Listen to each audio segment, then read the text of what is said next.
I was a college student, teenager. I used to hitchhike. I was in Florida. I went to college in Memphis. Used to hitchhike through Alabama. A white boy like me, I went to the white restroom, and I got snacks at the snack shop. And 51 years ago, white folks in Alabama were bragging to me about how there was not a single N-word Negro registered to vote in the county that I was going through. This is 51 years ago. I'm telling you. And that started bringing me into the movement. 50 years ago, I was marching, and now I'm here again. But the Voting Rights Act is what changed that. The Voting Rights Act is what made it possible. Because of the movement out of Alabama, people weren't going to take it anymore. They died, they marched, and now there was change happening. The Voting Rights Act was the most important piece of civil rights legislation to ever pass. And now they want to gut it. The other side of this thing says big money out of politics. Here in North Carolina, we know the same forces that want to make voting a privilege, not a right. They want to make voting a privilege, take it away from young people, take it away from poor people, make voting a privilege. They want to make everything a privilege. Public education, for only the money.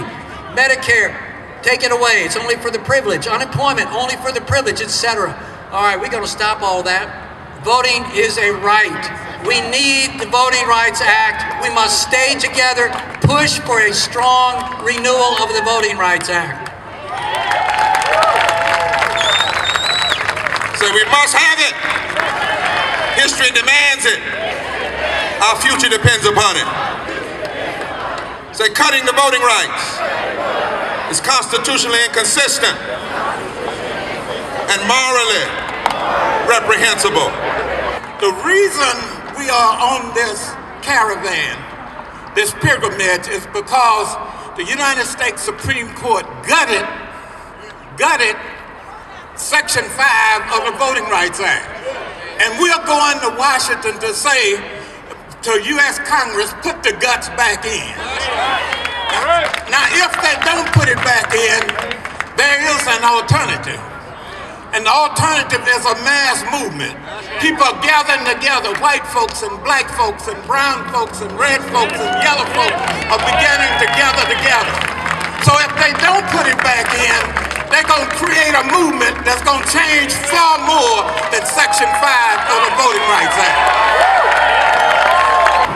When Justice Scalia was hearing the argument in the Shelby versus Holder case, he said the voting rights must be some type of racial entitlement. Now, how could a Supreme Court justice utter those words out of his mouth? It's not an entitlement, it's a basic fundamental rights which were guaranteed to us under the amendments to this Constitution.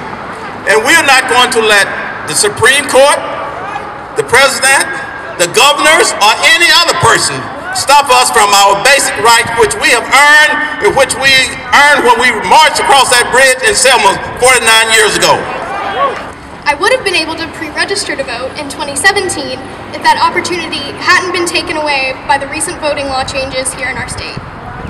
I'm here now because I want to get that opportunity back, and I know you all want to help me get this done.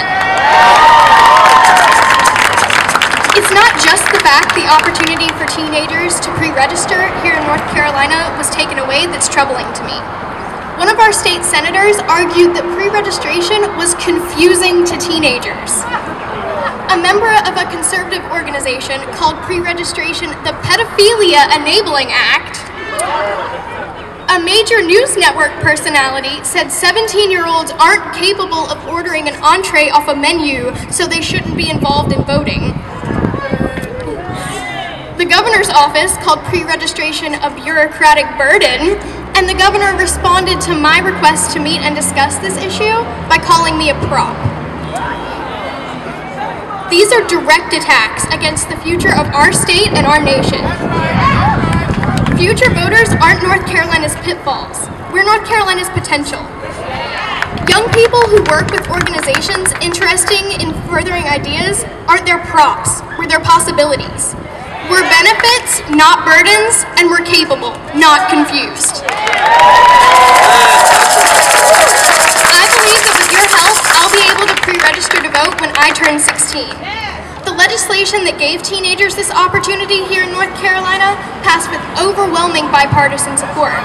Tom Tillis voted for it, Skip Stam voted for it, Ruth Samuelson voted for it, and after the new voting law was passed, told the Charlotte Observer she would be open to revisiting the opportunity for pre-registration. The majority of citizens here in North Carolina believe in our state's young people, put their hope in us, and want to invest in us. I can't vote, so I need those of you who can to make sure we elect leadership who cares about my fellow young citizens and addresses us with dignity and respect. I'm too young to serve in my government, so I need leadership that will put a plan on the floor to invest in the future of our democracy. I need everyone, old and young, to contact our elected representatives and candidates and let them know you believe in pre-registration as a way to increase voter turnout and encourage our youth to pay attention. This isn't about party games. That's right. This is about showing young people the importance of one voice, their voice. This is about teaching our young people the importance of one vote, their vote. Teenagers hold a variety of ideas and opinions, and I'm standing up for all young people, regardless of whether or not they share my own opinions. If there's one phrase that embodies the future I want to help build for our state and our nation, it's this one. Forward together. Thank you. We gotta be strong to run this state and be faithful to move this country. There are some things that we must challenge because they are disgusting and wrong and immoral. It is extreme to cut Medicare more than for 500,000 people, to cut public schools in order to gain and make private schools. So, and also on affordable health care for all. Everybody needs health care. We need to exercise justice and freedom to trust each other and treat each other fair. And the government, by the Constitution and bylaws and whatever of the United States, we as a state should realize the fact that 2 or 3 races of people in this country does not own the world, for we are all God's children. These are very, very depressing times. We shall commemorate, we should motivate, and we should educate for the good of the people. We stand today as generations united in common purpose and shared goals. We stand today understanding that the America of today is one that we inherited, but the America of tomorrow is one that we will fashion together. We stand united today, clear about who we are and what we're here to accomplish. We want the Voting Rights Act of 1965 fully restored with additional protections for those who meander the margins of society. We want the Voting Rights Act restored for the millions who are being systematically denied their franchise. We are clear today about why we're here. We are black, we are white, and we are brown, and we stand together. We are among the rich and we are among the poor, but we stand together. We are Muslim and we are Christian, but we stand together. We stand united on the abiding principle and promise of democracy in our nation. We stand united on the spiritual principles of equality, of equity, and of justice.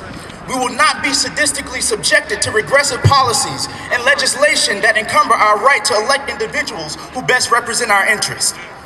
We this week will continue to rally in solidarity in multiple cities throughout the nation and across the breadth of our nation, lifting our voices against the malintent of destructive power structures that say in one accord, enough is enough and a change is coming. So I ask you to join with me today to unite in saying, a change is coming. A change is coming. A change is coming. And it will be coming from you and me. Thank you. Good afternoon, my beautiful brothers and sisters. I am here today to say on behalf of every young person in this movement that we are officially fired and ready to go. You see, it's been said in our tradition continually that we children stand on the shoulders of giants. But I'm here today to tell you that today we're stepping down from the shoulders of William Barber. We're stepping down from the shoulders of Faya Toure to stand by their side and fight for justice. We will stand by their side and we will fight for peace. We will fight for equality. You see, we may not yet be giants, but we are the Davids of our generation. And you see, with that spirit of David, we can go to every Goliath and knock him down. We can go to every Goliath saying that the Lord that was with us in 1965 is the same God that will be with us and deliver us on today. That we are the Davids. And let me tell you this, when the giants and the Davids come together, when the giants and the Davids come together, there's nothing that can stop us. When the giants and the Davids come together, we can take down that Goliath called institutionalized racism. When the Davids and the giants come together, we can take down that Goliath called voter suppression. You see, together we can, together we will. Young, old, black, white, yellow, red, brown, together we can. Together we will. Forward together. Forward together. Forward together.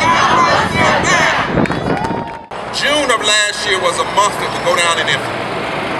5 members of the Supreme Court chose to be extremists, and they chose to tear apart the Voting Rights Act that was dipped in blood and won in Selma 49 years ago. They chose to suggest that there was no longer need for federal coverage and federal inspection at the state level.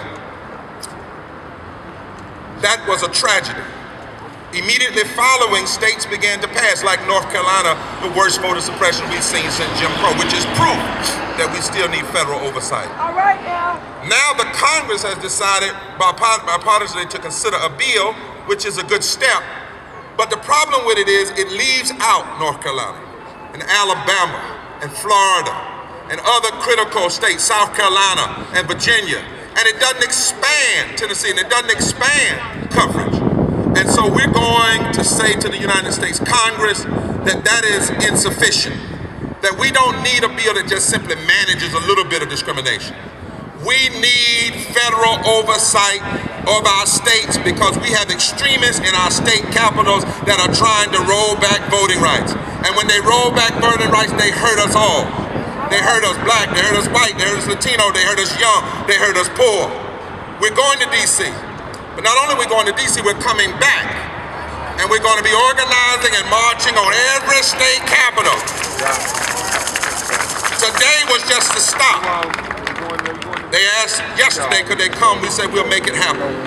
Now, a few weeks ago, you saw thousands upon thousands of people in the streets. Let it be known that if we continue to see the constant attack on voting rights, not only will you see thousands upon thousands of people in North Carolina, you will see it happening on state capitals all across the South.